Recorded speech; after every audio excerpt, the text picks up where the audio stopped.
Hello दोस्तों, आपकी अपने YouTube channel job plan coaching में फिर से आज स्वागत है। तो आज हम लोग पढ़ेंगे डाइजेस्टिव सिस्टम, पाचन तंत्र का ऑब्जेक्टिव क्वेश्चन।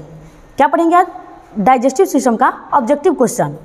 तो डायरेक्ट एग्जाम के पॉइंट ऑफ व्यू से देखेंगे तो अभी हम लोग 25 क्वेश्चन का पूरा सेट लगाएंगे। ठीक, तो पहले आप लोग खुद से लगाने का प्रयास करेंगे और उसके बाद इसका सही जवाब हम आपको फिर बताएंगे। तो देखिए, हमारा पहला क्वेश्चन है, भोजन का पाचन किसमें प्रारंभ होता है? जो हमारा भोजन का पाचन होता है वो सबसे पहले कहाँ से प्रारंभ होता है? तो आप लोग पहले इसका सही जवाब लगाइएगा। तो देखिए, भोजन का पाचन मुख से स्टार्ट होता है। कहाँ से स्टार्ट होता है? हमारा भोजन का पाचन मुख से स्टार्ट होता है। तो सबसे पहले हम लोग भोजन मुख से करते हैं, फिर मुंह से भोजन हमारे मतलब दांत से थोड़ा मोड़ा चबाने के बाद, उसके बाद लार ग्रंथि से कुछ मिक्स होने के बाद ग्रास नली से होते हुए आमाशय में आता है, फिर आमाशय के बाद छोटी आंत में, फिर छोटी आंत के बाद बड़ी आंत में, और उसके बाद गुर्दा के माध्यम से बाहर चला जाता है। और हमारे शरीर में कुछ पाचक ग्रंथियाँ होती है, यकृत, अग्नाशय, पित्ताशय, ये सब पाचन में महत्वपूर्ण योगदान निभाते हैं। कुछ एंजाइम्स भी ये लोग छोड़ते हैं जिससे पाचन में हम लोग को मदद मिलती है। तो अभी हम लोग क्या देखेंगे? सबसे पहले मुख मतलब पाचन कहाँ से प्रारंभ होता है? तो हमारा मुख से होता है। कहाँ से होता है? मुख से होता है। तो देखिए, रहा यकृत, पेट, आंत। तो देखेंगे यकृत के बारे में। यकृत हमारे शरीर की सबसे बड़ी ग्रंथि है, सबसे बड़ी ग्रंथि है। यकृत हमारे शरीर की सबसे बड़ी ग्रंथि है, जिसका वजन कितना होता है? 1.5 kg। इसका क्या होता है? 1.5 kg वजन होता है। इसका रंग कैसा होता है? तो गहरा लाल भूरा होता है। कैसा होता है? गहरा लाल भूरा होता है। इसका वजन आपसे पूछे तो पूरा 1.5 kg होता है, और ये हमारे शरीर की सबसे बड़ी ग्रंथि है। यहाँ पे बहुत सारी चीज़ का निर्माण होता है, जैसे यूरिया का पूछे आपसे, यूरिया का भी निर्माण हमारे यकृत में ही होता है। पित्ताशय का निर्माण कहाँ होता है, यानी गॉल ब्लेडर का निर्माण कहाँ होता है? तो भी आपका यकृत में ही होता है। फिर ग्लूकोज को ग्लाइकोजन के रूप में कहाँ कन्वर्ट करते हैं? तो हम लोग यकृत में ही करके इसको रखते हैं। तो यकृत के बारे में देख लिए। अब देखेंगे पेट। ये जो पेट है, पेट को हम लोग क्या बोलते हैं? अमाशय। पेट को क्या बोला जाता है? अमाशय, स्टोमक, उदर, ये सब हम पेट को बोलते हैं। किसको बोलते हैं? पेट को बोलते हैं। तो देखिए, पेट को ही अमाशय, स्टोमक, उदर ये सब बोलते हैं। पेट में हमारा जठर ग्रंथियाँ पाई जाती है। पेट में क्या पाया जाता है? हमारा जठर ग्रंथि पाई जाती है, जिससे कौन से मतलब एंजाइम निकलते हैं? पेप्सिन और रेनिन। कौन से निकलते हैं? जठर ग्रंथि से, जिसका ट्रिक है पेरे। देखिए, पेरे हो जाएगा, पेरे से क्या हो जाएगा आपका? पेप्सिन, और रे से क्या हो जाएगा आपका? रेनिन। तो आपसे पूछे कि पेप्सिन और रेनिन कहाँ से निकलता है? तो हमारे अमाशय से निकलता है। और अमाशय में कहाँ से निकलता है? तो आपका जठर ग्रंथि से निकलता है, जो कि अमाशय का पैलोरिक पार्ट होता है। उसको 3 भागों में लोग बांटते हैं, एक फंडिक होता है, एक पैलोरिक होता है, और एक कार्डियक होता है। तो कार्डियक होता है जहाँ हमारा हार्ट के पास होता है, इसलिए उसको कार्डियक बोला जाता है, और बीच वाले को हम लोग फंडिक बोलते हैं, और सबसे नीचे वाले को क्या बोलते हैं? पैलोरिक बोलते हैं, जहाँ पे मतलब ये हमारा पेप्सिन और रेनिन एंजाइम रिलीज होते हैं। अब देखेंगे आंत। आंत से देखने से देखिए, आंत हमारे शरीर में 2 प्रकार की होती हैं, एक छोटी आंत होती है और दूसरा बड़ी आंत होती है। एक छोटी आंत, दूसरा बड़ी आंत। तो आपसे पूछे कि भोजन का मतलब भोजन का अवशोषण कहाँ होता है? तो आपका छोटी आंत हो जाएगा। भोजन का अवशोषण कहाँ होता है? छोटी आंत में होता है। सबसे ज़्यादा भोजन का पाचन कहाँ होता है? तो भी आपका छोटी आंत हो जाएगा। लेकिन वही आपसे पूछे कि जल का अवशोषण कहाँ होता है? तो आपका बड़ी आंत में होता है, लार्ज इंटेस्टाइन में होता है। तो अब देखते हैं हम लोग नेक्स्ट क्वेश्चन।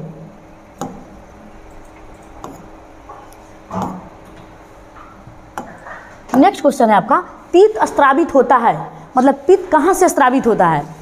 कहाँ से स्रावित होता है? तो आपका ऑप्शन है, एक अग्नाशय, option B liver, option C छोटी आंत, और ऑप्शन डी पित्ताशय।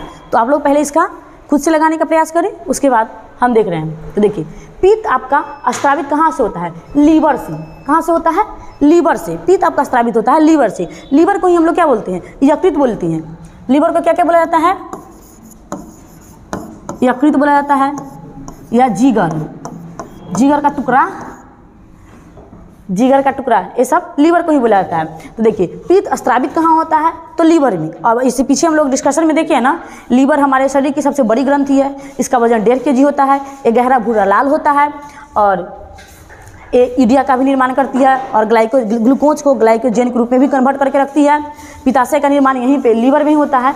और आपसे पूछे पित्ताशय स्रावित होता है लीवर से, ठीक, पित्ताशय स्रावित होता है लीवर से। लेकिन पित्ताशय पूछेगा कि पित्त जमा कहाँ रहता है, पित्त जमा कहाँ रहता है, तो हो जाएगा आपका पित्ताशय। पित्त जमा रहता है, पित्त जमा रहता है कहाँ, पित्त जमा रहता है आपका पित्ताशय में। और पित्त मतलब बनता कहाँ है, तो यकृत, जिगर और ये आपका क्या हो जाएगा लीवर, इसमें होता है। देखिए और अग्नाशय पूछे, तो अग्नाशय पूछे जिस तरह भी हम लोग देखें कि यकृत हमारे शरीर की सबसे बड़ी ग्रंथि है, उसी तरह अग्नाशय हमारे शरीर की दूसरी बड़ी ग्रंथि है। कौन सी है, दूसरी बड़ी ग्रंथि है। तो इसका वजन हम लोग क्या पढ़े थे अभी, 1.5 kg। इसका वजन क्या था, 1.5 kg था। और इसका अग्नाशय का वजन लिख दीजिए पहले, दूसरी बड़ी ग्रंथि है, दूसरी बड़ी ग्रंथि है। इसका वजन पूछिए आपसे तो 60 से 90 ग्राम। कितना हो जाएगा आपका, 60 से 90 ग्राम। और एक क्वेश्चन पूछिए आपसे कि अग्नाशय का आकार कैसा होता है, तो इसका आकार लिख लीजिएगा पत्ती, पत्ती यानी लीफ। इसका आकार कैसा होता है बाबू, पत्ती यानी लीफ जैसा होता है। समझ में आया। अग्नाशय आपकी दूसरी बड़ी ग्रंथि है। इसका वजन 60 से 90 ग्राम होता है। इसका आकार पत्ती यानी लीफ की जैसा होता है। इससे 3 एंजाइम निकलते हैं। कौन से निकलते हैं, 3 एंजाइम निकलते हैं। इसका ट्रिक क्या था, अंगना मेमाई टी प्लाई। क्या था, अंगना मेमाई टी प्लाई। तो क्या अंगना से हो जाएगा आपका अग्नाशय, और माई से हो जाएगा एमाइलेज, और टिप से देखिए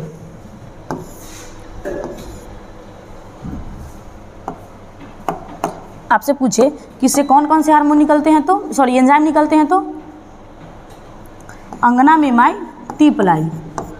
देखिए अंगना से क्या हो जाएगा आपका अग्नाशय, माई से क्या हो जाएगा आपका एमाइलेज, टिप से हो जाएगा आपका ट्रिप्सिन, और लाई से क्या हो जाएगा आपका लाइपेज।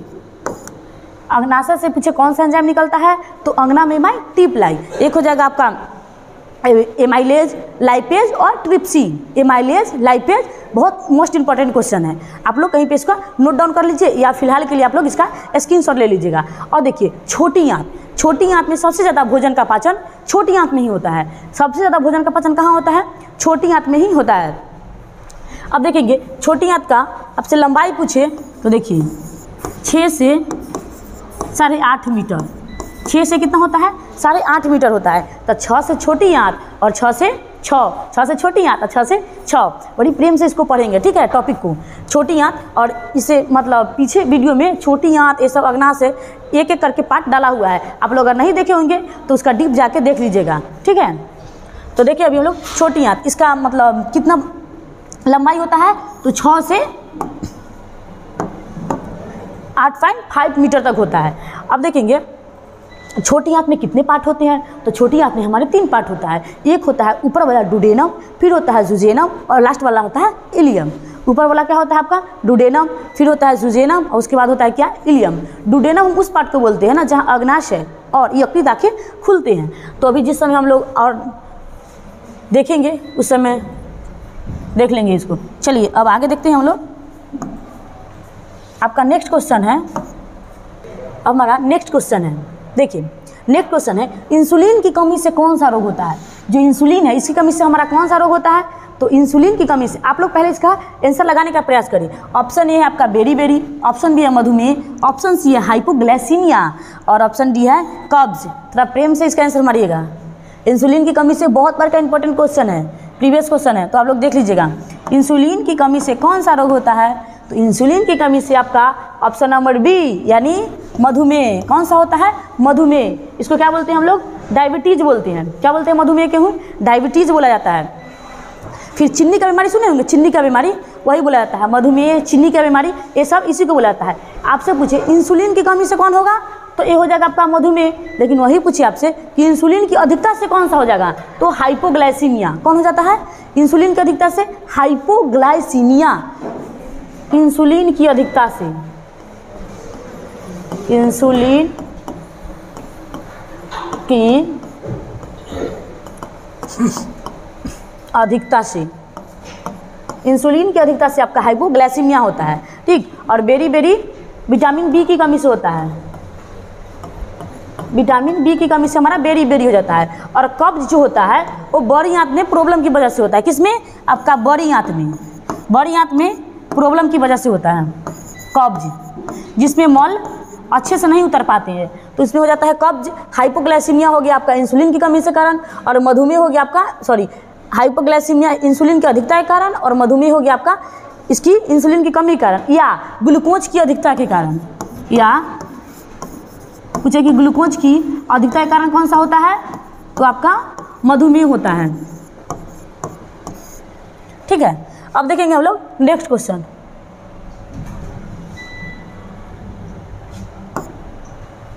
नेक्स्ट क्वेश्चन है आपका, मनुष्य में किसका पाचन नहीं होता है। मनुष्य में मतलब किसका पाचन नहीं होता है, मनुष्य को जो बॉडी होता है, जैसे हम लोग का जो बॉडी है, हम लोग में किसका पाचन नहीं होता है। इसका ऑप्शन ए है आपका स्टार्च, ऑप्शन बी है वसा, ऑप्शन सी है प्रोटीन, और ऑप्शन डी है सेल्यूलोज। तो आप लोग पहले खुद से मारिए, तो इसका आंसर क्या हो जाएगा, सेल्यूलोज। इसका पाचन हमारे शरीर में नहीं होता है, सेल्यूलोज का पाचन हमारे शरीर में नहीं हो पाता है। स्टार्च का हमारे शरीर में होता है, फिर वसा का होता है, प्रोटीन का पाचन होता है, ये सब का पाचन हमारे शरीर में होता है, और इसका नहीं होता है, सेल्यूलोज का। अब देखेंगे हम लोग नेक्स्ट क्वेश्चन। आपका नेक्स्ट क्वेश्चन है, टाइलिन का श्रावण कहाँ से होता है, मतलब टाइलिन जो है वो कहाँ से निकलता है। आपका ऑप्शन ए है लार ग्रंथि, ऑप्शन बी है जठर ग्रंथि, और ऑप्शन सी है आपका पाचक ग्रंथि, और ऑप्शन डी है ब्रूनर ग्रंथि। तो टाइलिन हमारा कहाँ से निकलता है, लार ग्रंथि से निकलता है। कहाँ से, लार ग्रंथि से निकलता है। तो लार ग्रंथि से हमारे कौन कौन से एंजाइम निकलते हैं, दो एंजाइम निकलता है, एक टाइलिन हो गया आपका, और दूसरा क्या होगा आपका लाइसोजाइम। क्या हो गया, लाइसोजाइम। लाइसोजाइम, लाइसोजाइम हमारा क्या होता है, एंटीबैक्टीरियल होता है। कैसा होता है, एंटीबैक्टीरियल होता है। जैसे हम लोग कभी कोई भी चीज़ खाना खाते हैं, तो जब हम लोग खाना खाते हैं तो उसमें कुछ बैक्टीरिया मतलब बैक्टीरिया हमारे भोजन के माध्यम से हमारे शरीर में चला आता है, ठीक। तो उसको मतलब मारता कौन है, तो हमारे लार में जो मतलब लार ग्रंथि से जो एंजाइम निकलता है लाइसोजाइम, वही हमारे बैक्टीरिया को मार देते हैं। एक टाइलिन भी निकलता है। तो टाइलिन क्या करता है, तो टाइलिन हमारे शरीर में स्टार्च को माल्टोज में बदलता है। किस में बदलता है, स्टार्च को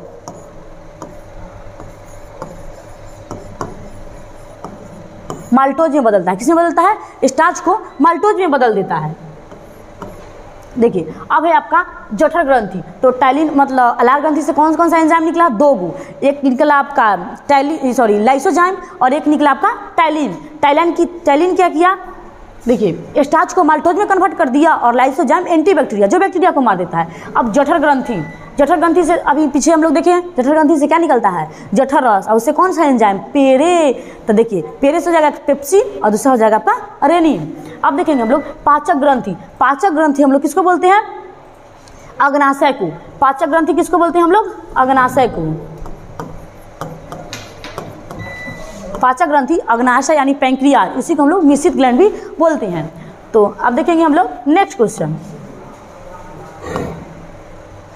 आपका 6 नंबर क्वेश्चन है, मानव शरीर में पाई जाने वाली सबसे बड़ी ग्रंथि। अभी जस्ट हम लोग पीछे पढ़े हैं ना, आप लोग इसका आंसर लगाइए, ठीक है। मानव शरीर में पाई जाने वाली सबसे बड़ी ग्रंथि कौन सी है, तो हमारी सबसे बड़ी ग्रंथि कौन सी है, यकृत। सबसे बड़ी ग्रंथि कौन है, यकृत। यकृत को ही लीवर और जिगर ये सब बोला जाता है। यकृत के बारे में हम लोग पीछे डिस्कशन कर लिए हैं। अग्नाशय, फिर इसके अग्नाशय के बारे में देख लिए है। अग्नाशय से 3 एंजाइम निकलता है, इसको पाचक ग्रंथि बोला जाता है। अग्नाशय से 3 एंजाइम कौन कौन निकलते हैं, अंगना मेमाई टी प्लाई। तो अंगना से हो जाएगा अग्नाशय, माई से हो जाएगा एमाइलेज, लाई से लाइपेज, और टिप से हो जाएगा आपका ट्रिप्सिन हो जाएगा। और देखेंगे प्यूटिटरी जो हमारे मतलब शरीर की दूसरी छोटी ग्रंथि है, और थायराइड है जो हमारे गला में पाई जाती है। थायराइड यहाँ गला में पाई जाती है। तो अब देखते हैं हम लोग नेक्स्ट 7 नंबर क्वेश्चन है आपका, मनुष्य के दांत होते हैं, हम मनुष्य के दांत कैसे होते हैं? Option A homodont, option B डाइसोडोंट, फिर हो गया आपका हेट्रोडोंट और हो गया नन। तो आप लोग पहले इसका आंसर मानने का प्रयास करें।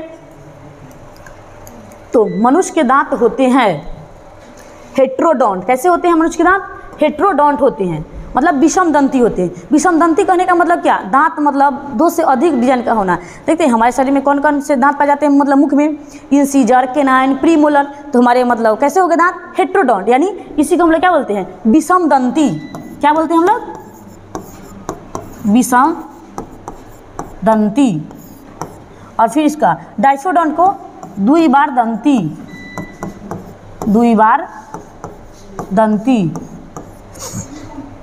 और होमोडोंट का मतलब होता है समान दांत। होमोडोंट का मतलब होता है समान दांत। तो इसमें इसका एग्जाम्पल क्या हो जाएगा आपका? छिपकली। इसका एग्जाम्पल क्या हो जाएगा आपका? छिपकली हो जाएगा, सांप हो जाएगा, फिर आपका कछुआ हो जाएगा, सांप हो जाएगा, कछुआ हो जाएगा, और भी बहुत सारे हैं। तो इसका एग्जाम्पल आपका क्या हो जाएगा? पूछिए आपसे कि होमोडोंट का एग्जाम्पल कौन सा हो जाएगा? तो देखिए छिपकली हो जाएगा, सांप हो जाएगा, कछुआ जिसका दांत समान हो। और देखिए डाइफियोडोंट मतलब द्विबार दंती। तो देखिए द्विबार दंती, हम अगर आपसे पूछे कि हमारे मतलब मनुष्य में द्विबार दंती मतलब डाइफियोडोंट की संख्या कितनी होती है बाबू, तो आप लोग क्या बताइएगा इसका आंसर? 20। कितना होती है? 20, जिसको हम लोग क्या बोलती हैं? दूध का दांत। क्या बोलते हैं उसको? दूध का दांत बोला जाता है। देखिए हेट्रोडोंट मतलब जो विषम दंती होता है, ठीक। अगर मोनोफियोडोंट होता है मतलब जो हमारे मतलब एक ही बार जो दांत निकलते हैं उसको क्या बोलते हैं हम लोग? मोनोफियोडोंट बोलते हैं। जैसे कि अगर पूछे कि मनीष में बताइए एक बार दंती यानी मोनोफियोडोंट की संख्या कितनी है, तो 12। कितनी हो जाती है? 12 दांत ऐसे हैं जो हमारे मुख में मतलब दांत में एक ही बार निकलते हैं। और डाइफियोडोंट 20 हो जाएगा। तो अब देखेंगे हम लोग नेक्स्ट क्वेश्चन। दांत का अध्ययन क्या कहलाता है? ओडोंटोलॉजी कहलाता है। अब देखेंगे मनुष्य में इंसीजर दांतों की संख्या कितनी है? हमारे मनुष्य में इंसीजर दांतों की संख्या कितना है? Option A 4, option B 6, option C 8, option D. तो इसका आंसर क्या हो जाएगा आपका? 8। मनुष्य में कितनी इंसीजर दांत है? 8 गो। तो देखिए इसको हम लोग सूत्र पढ़ते हैं। देखिए इसका एक ट्रिक था, आईसीयू में पीएम भर्ती है। आईसीयू में यू साइलेंट है और पीएम भर्ती है। देखिए इंसीजर हो गया, केनाइन हो गया, प्रीमोलर हो गया, मोलर हो गया, ठीक। Incisor, canine, premolar, molar.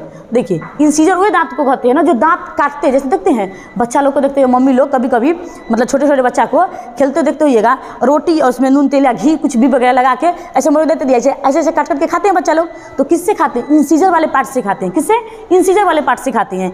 मतलब जो काटने का काम करता है, कोई बच्चा डायरेक्ट यहीं से नहीं काटता है, तो इंसीजर वाले पार्ट से। कौन पार्ट से आपका बाबू? इंसीजर वाले पार्ट से। हो गया। तो देखिए अब इसका सूत्र क्या होता है, वयस्क में देखेंगे पहले हम लोग। देखिए वयस्क में इंसीजर, इसका सूत्र होता है 21-23। आप लोग ऐसे लिख के आईसीपीएम में करके और 21-23 सजा दीजिएगा और सबको 4 से गुना कर दीजिएगा। किससे? 4 से। तो देखिए अगर हम सबको 4 से गुना करें,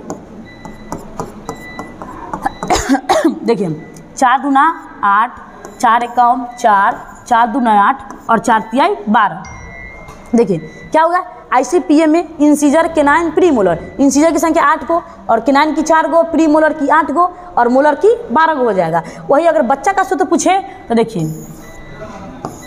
2102 और इस सबको भी हम अगर 4 से गुना करेंगे तो देखिए 4 दूना 8, फिर 4 हो जाएगा, फिर 0 हो जाएगा और 4 दूना 8 हो जाएगा। तो देखिए बच्चा में हमारे कौन से दांत नहीं पाए जाते हैं?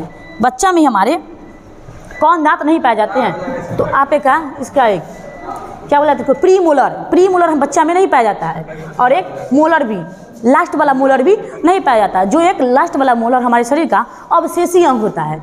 जिस तरह हमारे शरीर का अपेंडिक्स होता है, नाखून होता है, बाल होता है, उसी तरह ये भी अवशेषी अंग होता है। तो अब हम लोग देखते हैं नेक्स्ट क्वेश्चन। इंसीजर कितना हो गया आपका?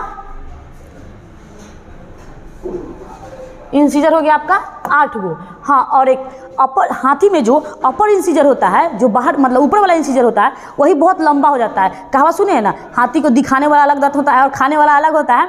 तो ये कौन सा दांत? तो इंसीजर होता है, बहुत बड़ा होता है, जिसको हम लोग क्या बोलते हैं? टस्क बोला जाता है। क्या बोला जाता है? टस्क। हाथी में होता है, ठीक। और पूछिए आपसे कि केनाइन, तो मांसाहारी जंतु में केनाइन बहुत बड़ा होता है हम लोग की अपेक्षा, क्योंकि उसको चीर चीर कर खाना होता है, तो इसलिए वो बहुत बड़ा होता है। अब देखेंगे हम लोग नेक्स्ट क्वेश्चन। अब देखिए ट्रिप्सिन नामक एंजाइम कहाँ से स्रावित होता है? ट्रिप्सिन नामक एंजाइम कहाँ से? तो हम लोग ट्रिक क्या देखे थे?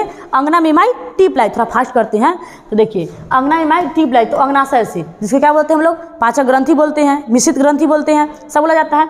तो अंगनाशय से अंगना मेमाई टी प्लाई, तो टिप से हो जाएगा आपका ट्रिप्सिन। यकृत के बारे में पढ़ लिया, अमाशय के बारे में डुडेनम, यकृत का सबसे ऊपरी छोटी आंत का ऊपरी वाला भाग होता है, उसको क्या बोलते हैं हम लोग? डियोडेनम, जहाँ पे अग्नाशय और यकृत आंखें खुलती है। डुडेनम वाले भाग में अग्नाशय, इसी को पैंक्रियाज बोलते हैं, अग्नाशय और यकृत आकर खुलते हैं।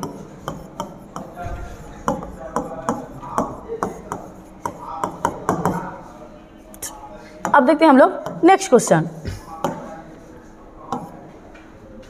10 नंबर क्वेश्चन है आपका, कौन सा एंजाइम दूध की प्रोटीन को कैल्शियम पैराकाइनेट, मोस्ट इंपॉर्टेंट, बहुत इंपॉर्टेंट क्वेश्चन है, देखिए बहुत बार पूछा हुआ है, कौन सा एंजाइम दूध की प्रोटीन को कैल्शियम पैराकाइनेट में परिवर्तित कर देता है? तो ये आपका है रेनिन। क्या है आपका?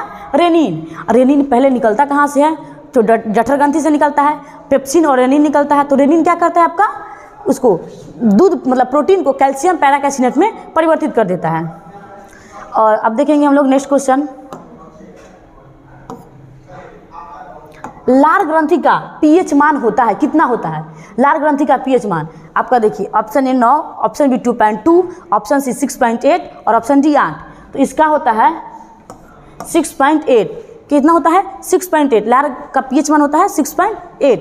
अब देखेंगे 8 किसका होता है? तो 8 पीत का पीएच मान होता है, एवरेज होता है पीत का, एक एवरेज होता है 7.5 से 8.5, तो बीच में तो 8 है क्या ना, तो पीत का हो जाता है आपका 8 हो जाएगा। और 2.2 किसका होता है? नींबू का। 2.2 क्या हो जाएगा आपका? नींबू का। पूछेगा शुद्ध जल का पीएच मान 7 हो जाएगा। शुद्ध जल का पीएच मान कितना हो जाएगा? 7 हो जाएगा। अब से ब्लड का यानी रक्त का पीएच मान पूछे तो, रक्त का पूछे तो 7.4 हो जाएगा। तो अब हम लोग देखते हैं नेक्स्ट क्वेश्चन, थोड़ा फास्ट रिवीजन। अब देखिए कौन सा एंजाइम, 12 नंबर क्वेश्चन है आपका, कौन सा एंजाइम प्रोटीन को एमिनो अम्ल में परिवर्तित करता है? कौन सा एंजाइम प्रोटीन को एमिनो अम्ल में परिवर्तित करता है? तो आपका हो जाएगा आपका इरेप्सिन एंजाइम। तो देखिए इरेप्सिन सबसे पहले देखेंगे किस पार्ट का है, तो इरेप्सिन हमारे छोटी आंत का है। तो देखिए सब प्रोटीन का पाचन हमारे शरीर में 3 जगह होता है। कहाँ कहाँ होता है? 3 जगह। तो इसका डायग्राम से देख लेते हैं। देखिए अमाशय, अमाशय को ही क्या बोलते हैं बाबू? पेट बोला जाता है, अमाशय। दूसरा हो जाएगा आपका अग्नाशय, और लास्ट वाला हो जाएगा आपका छोटी आंत। बड़ी प्रेम से पढ़िएगा, बहुत झोल झाल है इसमें, अच्छे से क्लियर कर लीजिएगा अभी कॉन्सेप्ट। देखिए अमाशय में ऐसा में हम लोग दिख रहे हैं किसका पाचन? प्रोटीन का। किसका पाचन पढ़ रहे हैं अभी? प्रोटीन का। तो देखिए अमाशय में, तो अमाशय से जो पेप्सिन नामक एंजाइम निकलता है वो प्रोटीन को किसमें परिवर्तित कर देता है? पेप्टोन्स में। पेप्सिन नामक एंजाइम किसमें? पेप्टोन्स में। किसमें कन्वर्ट कर देता है? पेप्टोन्स में कन्वर्ट कर देता है। और जब वही पेप्टोन्स जब नीचे आते हैं अंगनाशय में, तो ट्रिप्सिन नामक एंजाइम पेप्टेन्स को कहाँ कन्वर्ट कर देता है? पेप्टाइड में। तो देखिए ट्रिप्सिन किसमें? पेप्टाइड में। देखिए हुआ ना, देखिए प्रोटीन का पाचन सबसे पहले पौध से प्रोटीन, पौध से पेट। तो देखिए पेट को ही अमाशय बोला जाता है, उदर बोला जाता है, स्टोमक बोला जाता है। तो देखिए प्रोटीन का पाचन सबसे पहले पेप्सिन नामक एंजाइम किसमें कन्वर्ट कर दिया? आपका पेप्टोन्स में। फिर वही पेप्टोन्स को ट्रिप्सिन नामक एंजाइम अंगनाशय में, अंगनाशय से निकलने वाला ट्रिप्सिन मतलब है ना अंगना मेमाई, तो ट्रिप्सिन नामक एंजाइम पेप्टाइड में तोड़ दिया। और वही अब पेप्टाइड को देखिए छोटी आंत से निकलने वाले इरेप्सिन नामक एंजाइम किसमें? एमिनो अम्ल में। किसमें बाबू? एमिनो अम्ल में या एमिनो एसिड में। तो देखिए आप लोग पहले इसका स्क्रीनशॉट ले लीजिएगा, बहुत इंपॉर्टेंट क्वेश्चन है। देखिए अभी हम लोग क्वेश्चन पढ़े ना, कौन सा एंजाइम प्रोटीन को एमिनो में कन्वर्ट कर देता है? तो देखिए आपका इरेप्सिन। पेप्सिन करता है, लेकिन क्या करता है? देखिए पेप्सिन प्रोटीन को पेप्टोन्स में कन्वर्ट करता है, ठीक। ट्रिप्सिन भी प्रोटीन का पाचन करता है, लेकिन वो क्या करता है? प्रोटीन को पेप्टाइड में तोड़ देता है। और इरेप्सिन भी प्रोटीन का पाचन करता है, जो सबसे लास्ट क्रिया होती है वो क्या करता है? एमिनो एसिड में तोड़ देता है। तो अब हम लोग जानते ही हैं ना कि प्रोटीन की सबसे छोटी इकाई को क्या बोलते हैं हम लोग? एमिनो अम्ल या एमिनो एसिड बोला जाता है। तो अब हम लोग देखेंगे नेक्स्ट क्वेश्चन। नेक्स्ट क्वेश्चन आपका 13 नंबर। ग्रशिका एक नली है जो कि क्या कहलाती है? ये जो हमारा ग्रशिका होती है, इसी को हम लोग क्या बोलते हैं? फूड पाइप, आहार नली या भोजन नली। फूड पाइप, आहार नली या भोजन नली। नली नहीं होता, नली, वही इसी को बोला जाता है। तो देखिए ग्रशिका को किसको क्या बोलेंगे हम लोग? आहार नली। आहार नली या फूड पाइप या भोजन नली। अब देखिए एक वायु नली भी होता है, जस्ट आहार नली के पीछे होता है, जिसको विंड पाइप बोला जाता है। क्या बोला जाता है आपका? Wind pipe. क्या बोलते हैं हम इसको? विंड पाइप बोलते हैं। और देखिए आपका सी में है डिम वाहिनी। डिम वाहिनी को हम लोग क्या बोलते हैं? फैलिपियन ट्यूब बोला जाता है। क्या बोला जाता है? फैलिपियन ट्यूब। जहाँ पे हम लोग का फर्टिलाइजेशन होता है, जहाँ पे क्या होता है? फर्टिलाइजेशन होता है। और डिम वाहिनी पूछे आपसे कि फर्टिलाइजेशन कहाँ होता है, तो डिम वाहिनी में होता है, ठीक, या फैलिपियन ट्यूब में। लेकिन उसके बाद निषेचन हो जाने के बच्चा शिफ्ट कहाँ हो जाता है? तो गर्भाशय में हो जाता है। तो अब देखते हैं हम लोग नेक्स्ट।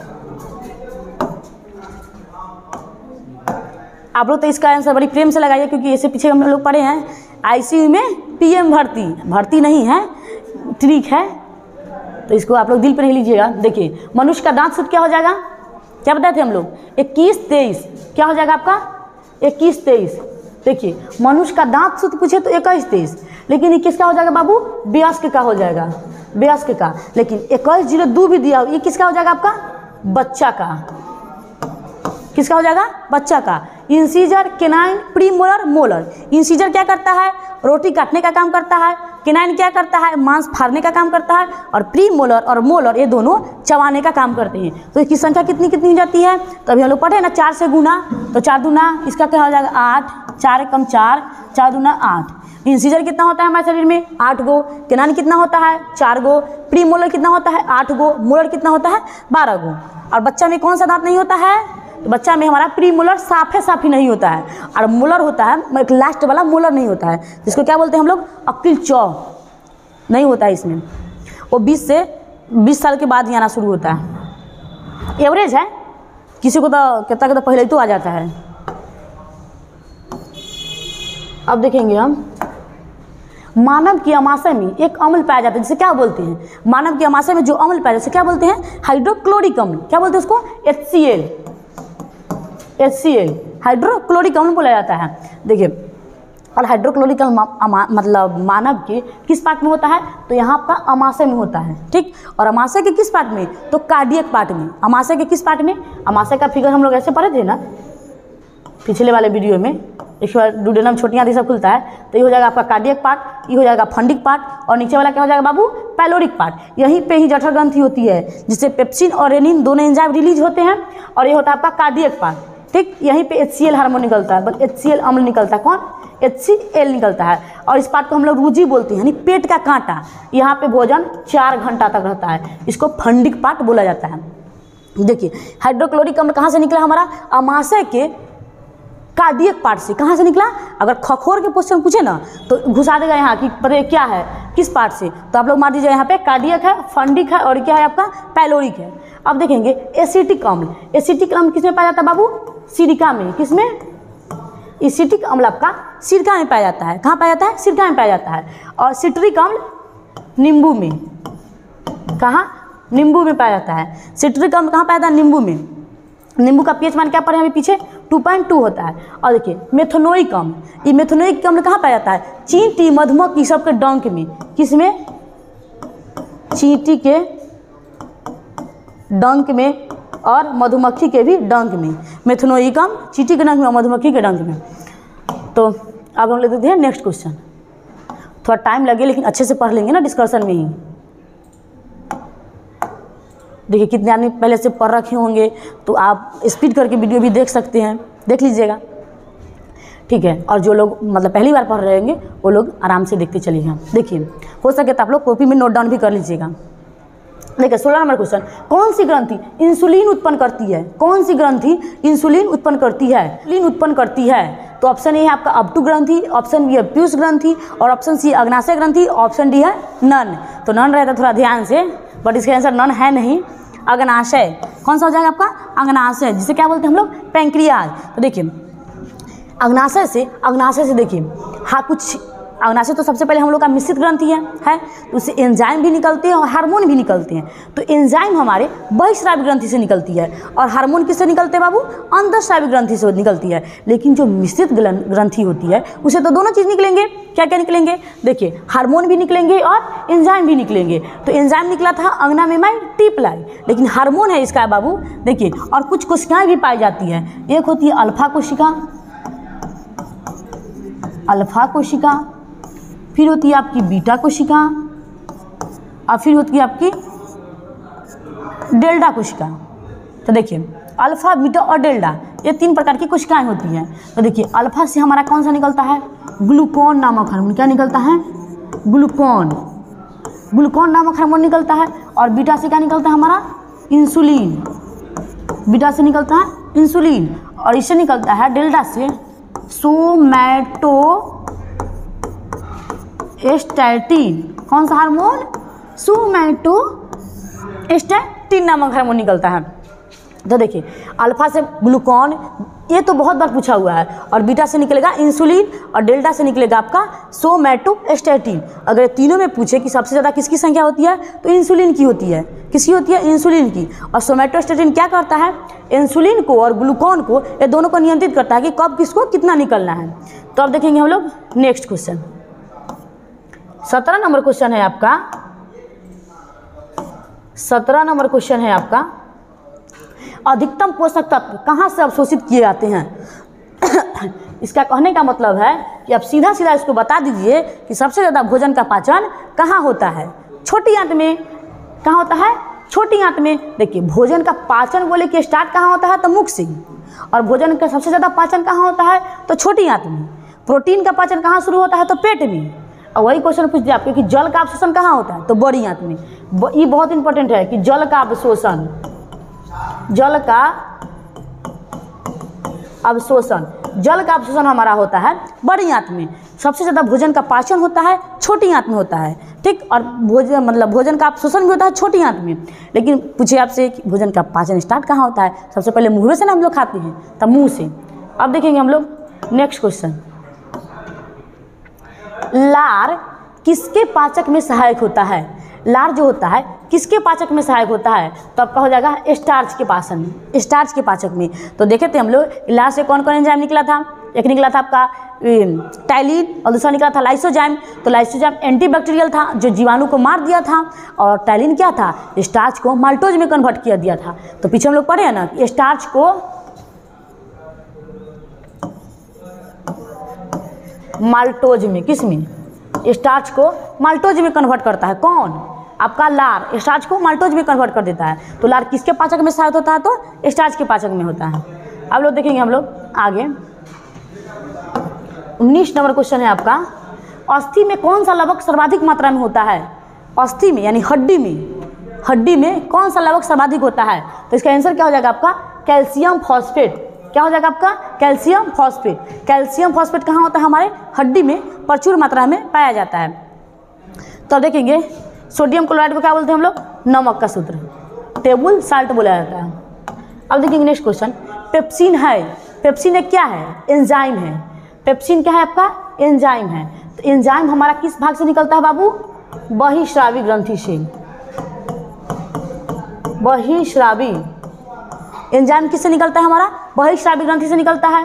वही पूछे आपसे कि हार्मोन किससे निकलता है? अंतःस्रावी ग्रंथि से। हार्मोन हमारा निकलता है अंतःस्रावी ग्रंथि से। तो पेप्सिन क्या है आपका? एंजाइम है। और हार्मोन क्या है आपका? अंतःस्रावी ग्रंथि है। अब देखेंगे विटामिन आया, तो विटामिन ए, डी, ई, के और बी, सी। बी, सी विटामिन होती है जो हमारे क्या होती है? वसा में। बी, सी होती है पानी में घुलनशील, और ए, डी, ई, के होता है वसा में यानी फैट में घुलनशील होता है। अब देखेंगे हम लोग नेक्स्ट क्वेश्चन। 21 नंबर क्वेश्चन है आपका, प्रोटीन का पाचन कहाँ से प्रारंभ होता है? तो अभी हम लोग पढ़े थे ना, प्रोटीन का पाचन कहाँ से प्रारंभ होता है? तो प से प्रोटीन, प से पेट। तो देखिए छोटी आंत, मुख गुहा, यकृत, उदर। आप पीछे ये भी तो पढ़े थे ना कि यकृत मतलब उदर को ही क्या बोला जाता है? पेट बोला जाता है, अमाशय बोला जाता है, स्टोमक बोला जाता है। क्या क्या पढ़े थे? किसको क्या बोला जाता है? पेट बोला जाता है, अमाशय बोला जाता है, स्टोमक बोला जाता है। तो प्रोटीन का पाचन कहाँ से प्रारंभ होता है? तो आपका पेट यानी उदर से प्रारंभ होता है, लेकिन खत्म कहाँ होता है? तो छोटी आंत में। छोटी आंत में कहाँ हो जाता है आपका? प्रोटीन का पाचन खत्म हो जाता है। तो प्रोटीन का पाचन लास्ट में इरेप्सिन नामक एंजाइम क्या करती है? उसको एमिनो एसिड में तोड़ देती है। तो देखेंगे हम लोग नेक्स्ट क्वेश्चन। ये सब आपका डाइजेस्टिव सिस्टम का ऑब्जेक्टिव क्वेश्चन है जो कि बहुत इंपॉर्टेंट है। अब देखेंगे हम लोग पित्त जमा कहाँ रहता है? तो पित्त जमा रहता है आपका पित्ताशय में। पित्त जमा कहाँ रहता है? तो पित्ताशय यानी गॉल ब्लैडर में। पित्त जमा कहाँ रहता है? पित्ताशय यानी गॉल ब्लैडर में। लेकिन पित्त बनता कहाँ है? पित्त बनता कहाँ है? पित्त बनता कहाँ है? तो आपका यकृत में बनता है बाबू, यकृत में। और जमा कहाँ रहता है? आपका पित्ताशय में। अब देखेंगे हम लोग नेक्स्ट क्वेश्चन।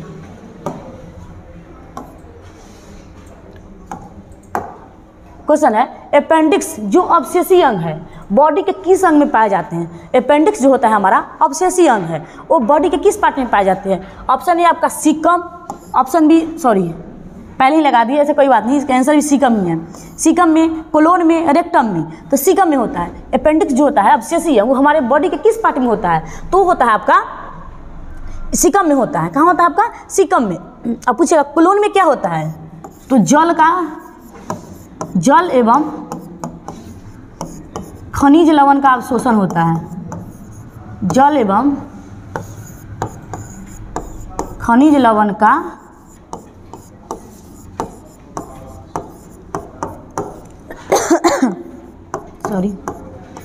अवशोषण होता है। अब देखेंगे रेक्टम में क्या होता है आपका बाबू? मल जमा होता है। मल जमा होता है। रेक्टम में क्या होता है? मल जमा होता है। कोलोनी वाले पार्ट में जल एवं खनिज लवण का अवशोषण होता है। और सीकम वाले पार्ट में आपका अपेंडिक्स रहता है जो कि अवशेषी अंग है। तो अवशेषी अंग से हम अभी देखेंगे अवशेषी अंग में कौन कौन से आते हैं? हमारा नाखून, बाल, लास्ट मोलर, फिर हो जाएगा आपका कर्ण पल्लव या पिन्ना। कर्ण पल्लव को ही क्या बोलते हैं हम लोग? पिन्ना। कर्ण पल्लव, ये जो बाहर वाला हमारा कान का जो पल्लक होता है ना, इसी को बोलते हैं हम लोग कर्ण पल्लव। ये सब हमारे अवशेषी अंग आते हैं। अवशेषी अंग में देखिए हम लोग क्या, नाखून हो गया आपका, फिर बाल हो गया, कर्ण पल्लव हो गया, अपेंडिक्स हो गया, ये सब अवशेषी अंग में आते हैं। तो पूछे अपेंडिक्स किस भाग में होते हैं? तो सीकम। तो देखिए सीकम, कम मतलब काम धंधा है नहीं, फालतू में बर्बाद करने चला आता है बड़ी आंत। तो कम फोर काम धंधा है नहीं, तो कौन? अपेंडिक्स जो अवशेषी अंग है। अब देखिए हम लोग नेक्स्ट क्वेश्चन। लास्ट क्वेश्चन है आपका 24, सॉरी लास्ट नहीं है, अभी 25 तक जाना है ना हम लोग को, अभी 24 ही है। यकृत लीवर का अध्ययन क्या कहलाता है? देखिए यकृत और लीवर का अध्ययन क्या कहलाता है? हिपेटोलॉजी। क्या कहलाता है बाबू? हिपेटोलॉजी कहलाता है। तो हम पूछे आपसे कि यकृत मतलब जो बनी होती है किस कोशिका से मिलकर बनी होती है? हेपेटिक कोशिका से। किसके बनी होती है? सॉरी हिपेटिक कोशिका से। यकृत हमारी हिपेटिक कोशिका से मिलकर बनी होती है, ठीक है। यकृत का अध्ययन क्या कहलाता है? तो इसलिए हिपेटोलॉजी कहलाता है। और इसी हिपेटिक कोशिका में गड़बड़ी हो जाने से हेपेटाइटिस हो जाता है, हेपेटाइटिस हो जाता है। अब देखेंगे हिप्नोलॉजी, ये किसका अध्ययन है बाबू? नींद का। क्या है? ये किसका अध्ययन है? नींद का अध्ययन है। कैरोलॉजी, कैरियोलॉजी होता है। क्या होता है बाबू? कैरियोलॉजी, केंद्रक का अध्ययन। कैरियोलॉजी का जाएगा आपका केंद्रक का अध्ययन। अब देखेंगे कैलोलॉजी, सौंदर्य का अध्ययन। सौंदर्य यानी सुंदरता का अध्ययन। तो सुंदरता देख के ट्रिक रख लीजिए, कॉल करते हैं तो कैलोलॉजी हो जाएगा आपका सुंदरता का अध्ययन, हिपेटोलॉजी हो जाएगा यकृत का अध्ययन, और कैरोलॉजी क्या हो जाएगा आपका कैरियोलॉजी केंद्रक का अध्ययन हो जाएगा, और ये आपका हिप्नोलॉजी नींद का अध्ययन हो जाएगा। तो उम्मीद है कि आप लोग अच्छा वीडियो लगे। अब देखेंगे हम लोग नेक्स्ट क्वेश्चन, जो हमारा लास्ट क्वेश्चन है, पीलिया। पीलिया किसकी अधिकता के कारण होती है? पीलिया जो होती है वो किसकी अधिकता के कारण होती है? तो एक है आपका option A bilirubin, option B biliverdin, option C both, option D none. तो इसका आंसर हो जाएगा, प्यारा सा आंसर इसका हो जाएगा हमारा बिलिरुबिन के कारण। हम सब में क्यों टिक मार दिए? इसको गलत कर देते हैं, इसको गलत कर देते हैं और इसको डबल टिक लगा देते हैं। देखिए पीलिया किसकी अधिकता के कारण होती है? तो हमारा बिलिरुबिन के कारण होती है। बिलिरुबिन के कारण ही हमारा मल का कलर पीला होता है। मल का कलर कैसा होता है बाबू? पीला होता है। और पूछो वही आपसे कि मल में गंध किसके कारण होता है? तो इंडोल के कारण। किसके कारण? इंडोल के कारण। फिर पूछिए आपसे मूत्र का रंग पीला किसके कारण? तो बहुत बार का पूछा हुआ है, यूरोक्रोम के कारण। किसके कारण बाबू? यूरोक्रोम के कारण हो गया। अब देखेंगे हम लोग बिलबर्डिंग। तो बिलबर्डिंग के कारण हमारा पीत जो होता है ना, इसका कलर हरा यानी ग्रीन होता है। क्या हो जाता है? बिलबर्डिंग के कारण हरा एवं ग्रीन हो जाता है। और यहाँ पीला, देखिए बिलिरुबिन के कारण हमारा पीलिया रोग होता है, जिसे जॉन्डिस बोला जाता है। बिलिरुबिन की मात्रा जब बढ़ जाता है ना, तो हमारे शरीर में जॉन्डिस हो जाता है। ठीक, और देखिए दूसरा हो गया बिलबर्डिंग के कारण पीत का कलर हरा होता है। तो इसका आंसर क्या हो जाएगा? पीलिया किसकी अधिकता से होती है? तो बिलिरुबिन के कारण हो जाती है। तो उम्मीद है कि वीडियो आप लोग को अच्छा लगा। अगर वीडियो अच्छा लगे तो लाइक, सब्सक्राइब और शेयर जरूर करें। Thank you.